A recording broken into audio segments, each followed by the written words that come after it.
తండ్రి లేకపోవటం అని అంటే దాని అర్థం తండ్రి చనిపోవటం కాదు. కుటుంబంలో తండ్రి లేకపోవటం,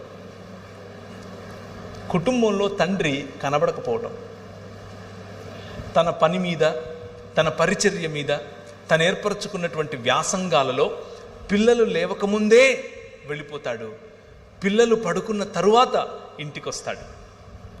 భార్యకు తెలుసు తండ్రి ఆ భర్త ఏమిటో, పిల్లలకు తెలియదు తండ్రి ఏమిటో.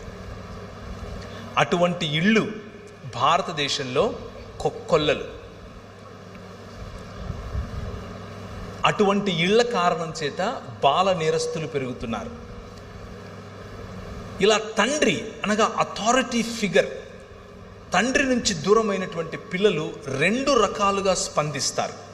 2 రకాలుగా. మొదటిది అగ్రెసివ్, వైలెంట్ అయిపోతారు. వైలెంట్